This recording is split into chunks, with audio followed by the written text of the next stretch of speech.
Quatrième vidéo sur le chapitre de probabilité, on est à la page 9 et dans cette vidéo on va étudier quelques exemples de dénombrement. On va considérer donc dans un premier exemple 6 dés non pipés de couleurs différentes, donc discernables, et on va regarder la probabilité que tous les dés donnent un chiffre différent.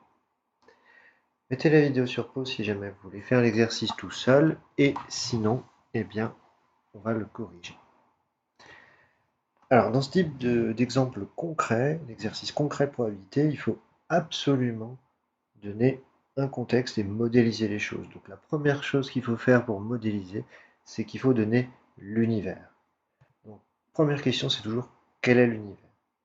Ici, l'univers est assez simple à trouver dans la mesure où on a 6 dés non pipés, avec des faces numérotées de 1 à 6, bien entendu. Donc, on a un univers qui est l'ensemble des entiers naturels entre 1 et 6 à la puissance 6. C'est-à-dire, c'est l'ensemble des 6 uplets, x1, x2, x3, x4, x5, x6, tels que xi soit entre 1 et 6. Le cardinal de l'univers est aussi facile à dénombrer dans la mesure où il vaut 6 puissance 6, bien entendu. Deuxième réflexe à avoir, se demander si jamais, quand on veut dénombrer, on est dans une situation d'équiprobabilité, c'est-à-dire le seul moment où on sait dénombrer. Ici, vous voyez qu'il est écrit des non pipés. Donc si les dés ne sont pas pipés, on est bien dans une situation d'équiprobabilité, on a la même probabilité de tomber sur chacune des 6 uplets ici présents. Donc on est bien dans une situation d'équiprobabilité. Donc il nous reste à définir maintenant un nom pour l'événement dont on cherche à calculer la probabilité. On va l'appeler A, soit A l'événement. Les faces donnent tous un chiffre différent. On va chercher à calculer la probabilité de A. La probabilité de A, ça va être le cardinal de A sur le cardinal de l'univers. Connaissant déjà le cardinal de l'univers, il ne nous reste plus qu'à dénombrer A. Pour dénombrer le cardinal de A, on a 6 dés. Bon, peut-être que l'on les lance en même temps, mais on n'a qu'à les numéroter. On peut les numéroter des 1, des 2, des 3 jusqu'à des 6. On regarde maintenant les choix possibles pour chaque dé. Pour le premier dé, on va avoir 6 choix, puisqu'on n'a pas de contrainte sur la face qui va être tombée. Sur le deuxième dé, on n'aura plus que 5 choix. Le troisième dé, il faudra enlever les deux faces précédentes, donc on n'aura plus que 4 choix. Et ainsi de suite, vous voyez donc jusqu'au dernier dé, on n'aura plus le choix. Il n'y aura plus qu'une seule face autre que celle des 5 premiers dés, donc un choix.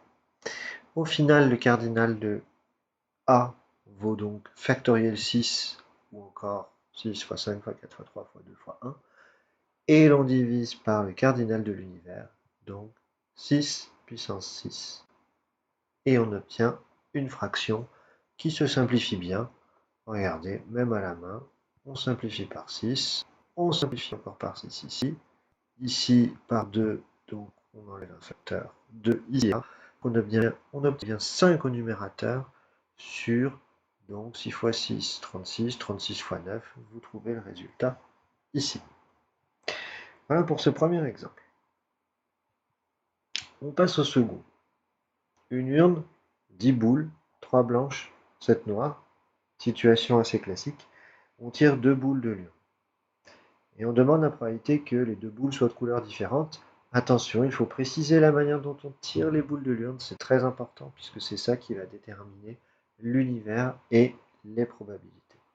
Mettez là encore la vidéo sur pause si vous souhaitez le faire tout seul et puis je vous donne la correction juste après. Première situation, tirage successif avec remise. Toujours, premier réflexe, l'univers. On peut numéroter les boules, et dans ce cas-là, on va choisir comme univers l'ensemble des numéros entre 1 et 10 au carré, puisqu'on tire double l'ensemble des numéros entre 1 et 10. On ne tient pas compte pour l'instant de la répartition des couleurs. On pourrait aussi choisir un autre univers. On pourrait tout à fait choisir l'univers blanc-blanc, blanc-noir, noir-noir. Alors, comme je prends cette fois-ci des listes, des ensembles, je ne prends pas des couples, blanc-noir et noir-blanc, même situation. C'est un univers qui comporte moins d'éléments, mais il a la fâcheuse tendance de ne pas être simple à dénombrer, puisque dans le deuxième choix, on n'est pas dans une situation d'équiprobabilité. Donc le premier univers est plus simple. Et le cardinal du premier univers vaut 100, mais au moins on est dans une situation d'équiprobabilité. Il n'y avait pas autant de boules noires que de boules blanches, donc le deuxième choix aurait été plus difficile à dénombrer. Reste à donner un nom à l'événement que l'on souhaite obtenir. Donc on note A, les deux boules sont de couleurs différentes, blanche et noire. Reste à dénombrer. Le cardinal de A, il va valoir combien? Soit on obtient un tirage blanc-noir, soit noir-blanc. Blanc-noir, 3 choix pour la blanche. Je tire, mais je remets. Puis, j'ai 7 choix de choisir une noire. Donc, en dénombrant, j'ai 3 x 7, 21 choix d'obtenir un tirage blanc-noir. Puis, j'ai la même quantité en faisant 3, 7, 3, 3 x 7, d'obtenir l'autre tirage noir-blanc. Donc, au final, j'ai 21 x 2, 42 choix favorables à l'événement A. 42 issues favorables. Finalement, la probabilité cherchée, elle vaut ici 0,42. Maintenant, je vais m'intéresser au deuxième cas. Alors, le deuxième cas, on ne va pas tout réécrire, on va juste regarder ce qui change. Deuxième cas, bien entendu, on va abandonner toujours cette idée-là, l'univers pas facile à dénombrer. Par contre, ici, on ne va pas avoir le même univers. Qu'est-ce qui va se passer ici? On ne va plus avoir l'ensemble des couples entre 1 et 10 au carré, dans la mesure où, cette fois-ci, je fais un tirage successif sans remise.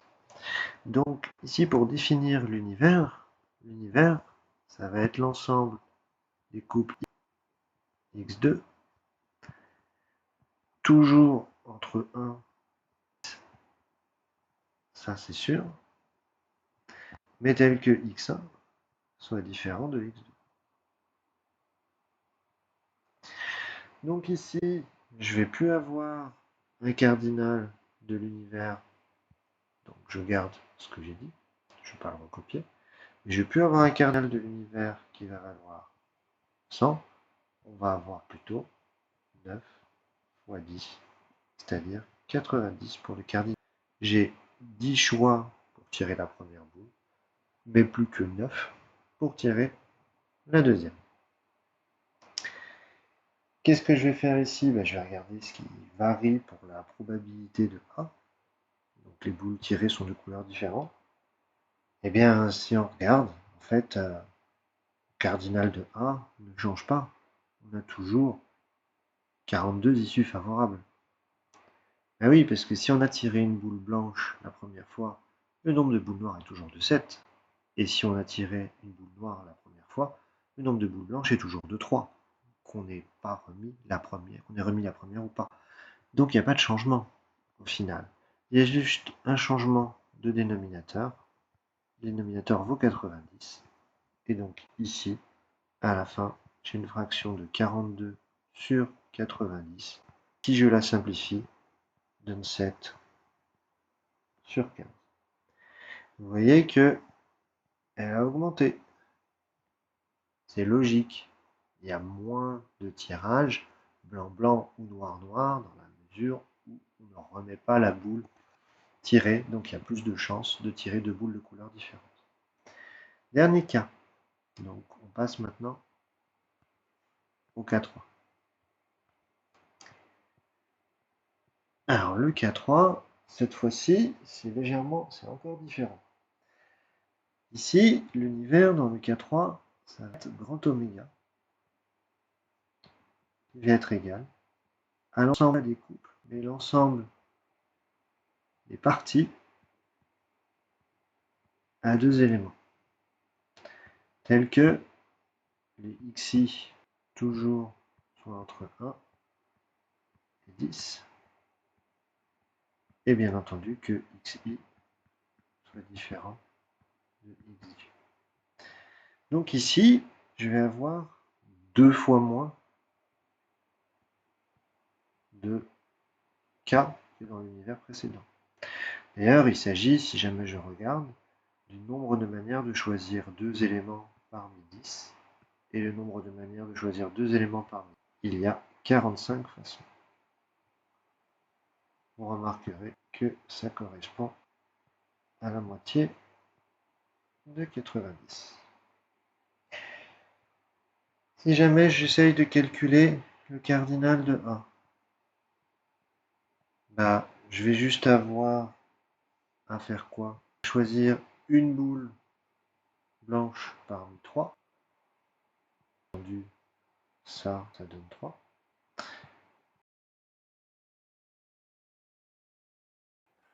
Ce qui donne ici 21. Bien entendu, je ne fais pas non plus 7 parmi 1 fois 1 parmi 7 fois 1 parmi 3, puisque je dénombre cette fois-ci sans tenir compte de l'ordre. En tout cas, je me rends compte que la probabilité de A, cette fois-ci, elle va être égale à 21 sur 45. Et 21 sur 45, c'est 7 sur 15. Et je me rends compte, ici, que je vais trouver au final le même résultat que dans le deuxième cas. Pourquoi?